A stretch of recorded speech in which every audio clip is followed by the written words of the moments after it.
Back in 1998, before iPhones and GPS, I was taking a drive from Sacramento, California to Carson City, Nevada.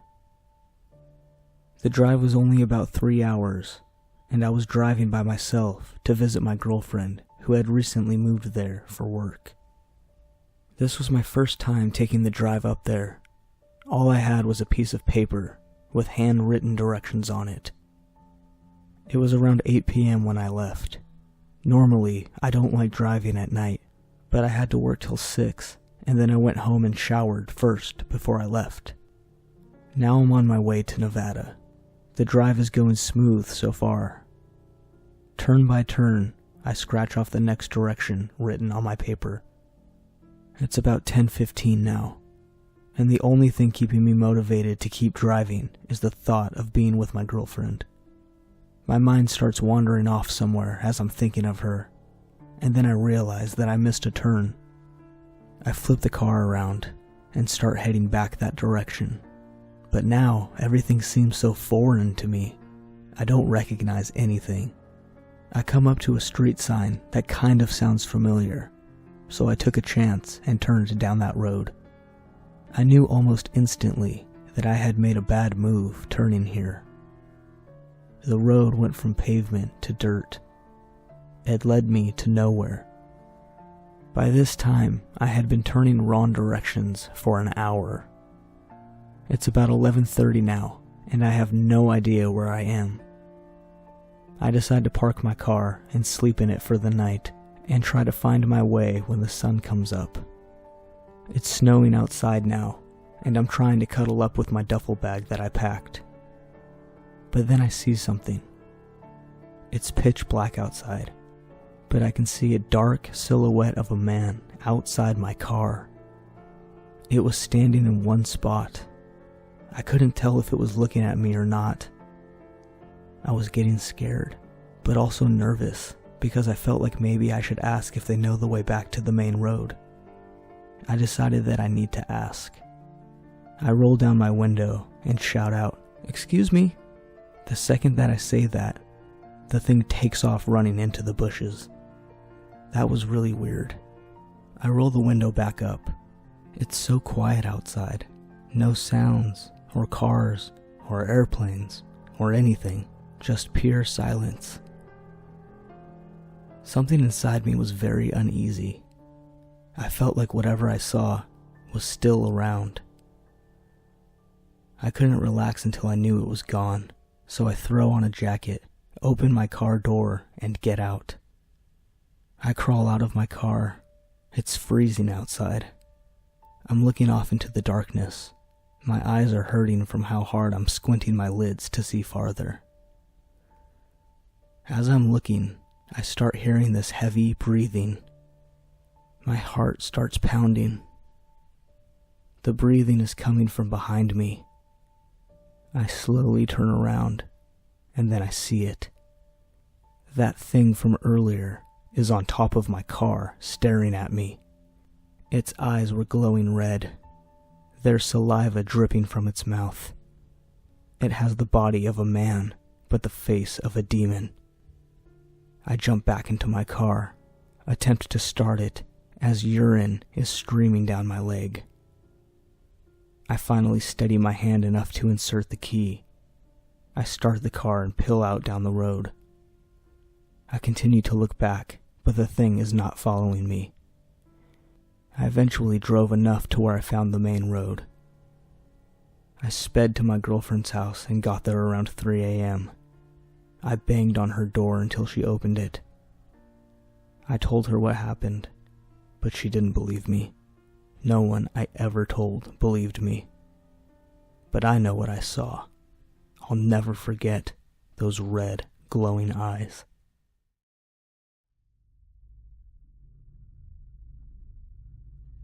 When I turned 16, my father was pretty pushy about me getting my license.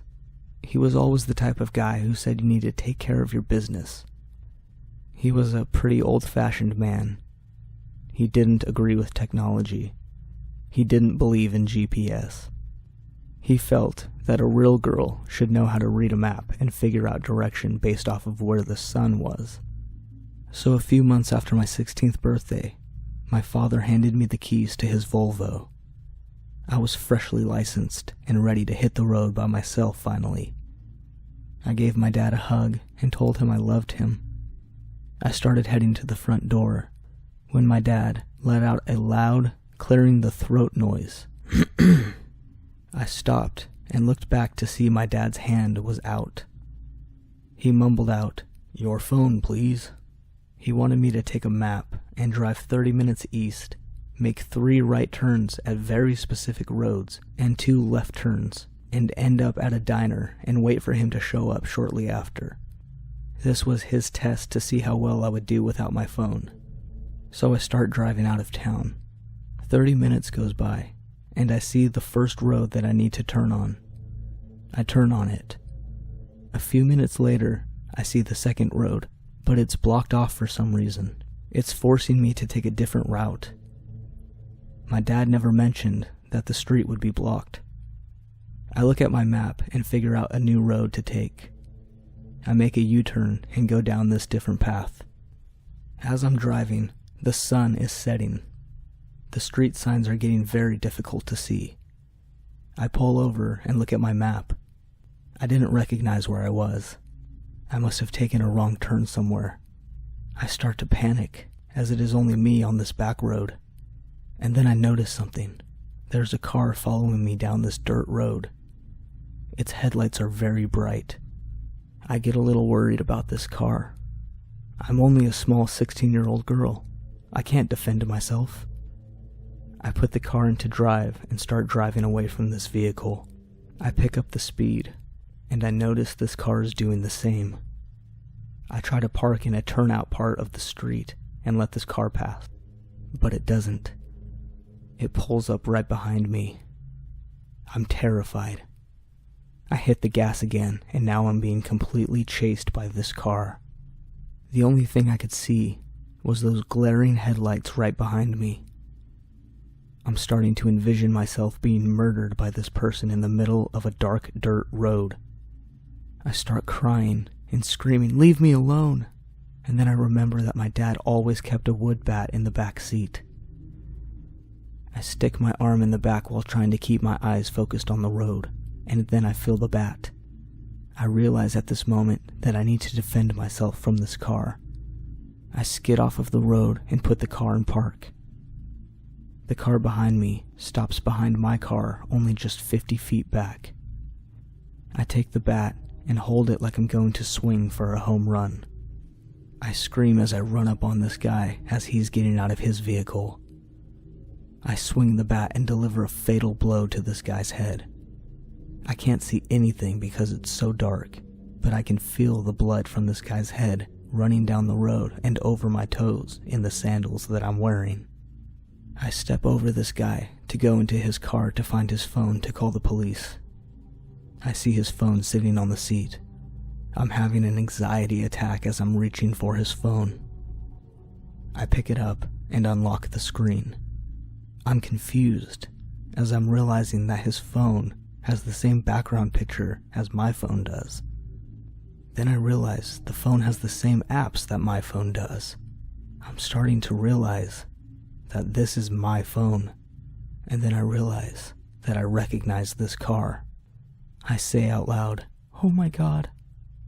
I turn on the flashlight on the phone and point it down at this man. It's my dad.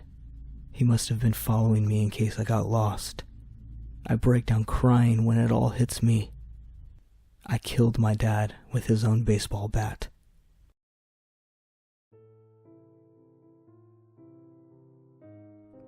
One day during the summer, I'm heading through the country at night to go to a friend's house for his birthday party. I've never been there before, so I'm a little lost trying to find the house. His address is 2214 Lake Way. I come up to the area where I'm supposed to be turning on this street, but the road sign was vandalized with graffiti, and I can't really read the street name. So I figured I'd turn down the street anyways and see if the numbers at least match up. And fortunately, they did.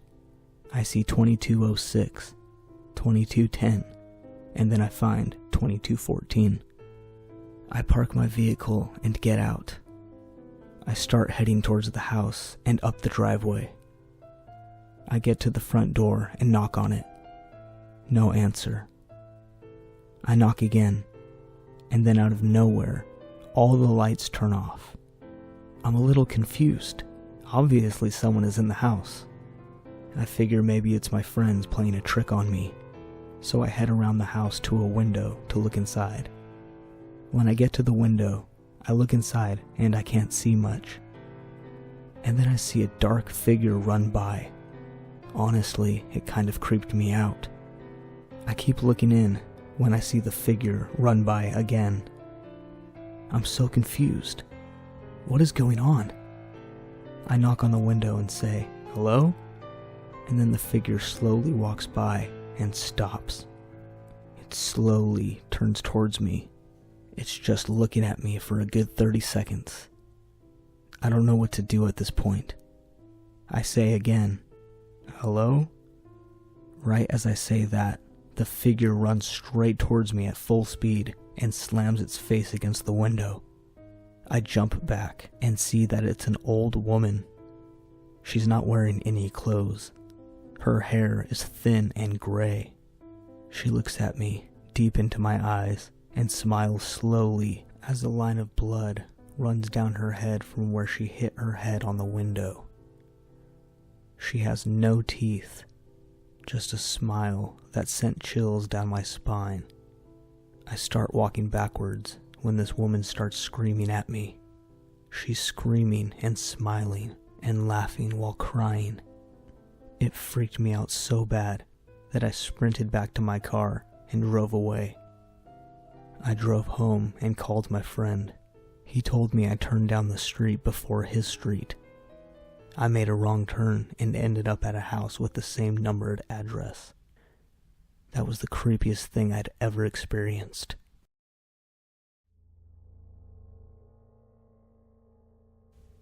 The setting: dark, gravel road, covered in leaves. Me, alone, lost. I was trying to find my way to my boyfriend's house, but I took a wrong turn. My phone was dead. I forgot my charger. The road went for a few miles before I eventually came up to a dead-end sign. I was scared that I was lost, but relieved that I found a dead-end sign, because all that it meant was that I only had one direction to go, which was back the other way. I turned my car around and started driving when I slammed on my brakes. In the road was another dead-end sign. How did that sign get there? I could swear that I turned around on the same road. So how could it be there? Maybe I took another wrong turn. So I made a U-turn. I drove for a few minutes down the street, when all of a sudden, another dead-end sign. This was impossible. I didn't make a wrong turn this time. How did that sign get there? I'm terrified now. Every time I turned my car around, there was a new dead-end sign in front of me. I get out of my car in a panic. I look around, and all around me were dead-end signs everywhere. I was trapped in this one spot in the road. I screamed out, "What is happening?" And then I hear laughter from all around me. I start spinning in circles, trying to run from this laughter. I'm crying. I'm screaming. I don't know what to do when all at once the laughter stops. It's pure silence until I hear footsteps behind me on the gravel. I turn around, and there's a man in a black hooded gown. He points at me. I'm scared frozen in my spot, and then the man runs at me with a long knife in his hand. I turn to run, but my feet are bound to the ground with the leaves and vines from the ground holding me still. I have nowhere to go. The man runs closer and closer as I'm screaming, and then he runs his long knife into my throat. The blood starts spraying everywhere. I fall to my knees. I pull the knife from my neck as the man takes the hood down from his gown, and then I see that he has no head. He takes the knife from my hands and repeatedly stabs me in the neck until my head is severed from my body. He picks up my head and places it in the spot where his head should be, and then I die. Everything turns black, and then it happens. I wake up, and life is back to normal. I'm now sitting in my psychiatrist's office, explaining this reoccurring dream I've had for the last 6 years. I'm afraid that I'll never sleep well again.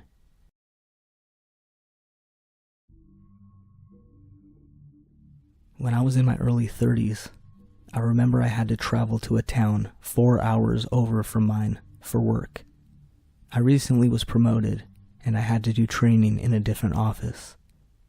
So I'm driving, trying to find this location, when I realize nothing is looking like the town that my boss said it would. He said I'd see a Taco Bell and a big hotel as I entered the town, but I didn't see any of that. I must have taken the wrong exit or the wrong turn or something. So I pull into this rural area. There's only one house for every mile of road. I pull into the driveway of this one single house. It's an old, disgusting house with broken down cars everywhere and old newspapers all over the ground. It was filthy, but I was lost and I needed directions. So I head to the front door and ring the bell, but nobody answers.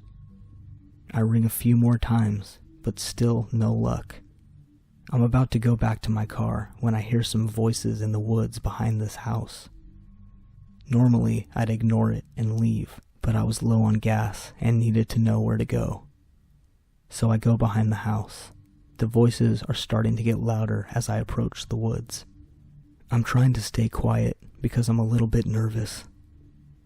I can see through some of the trees, and I see a fire.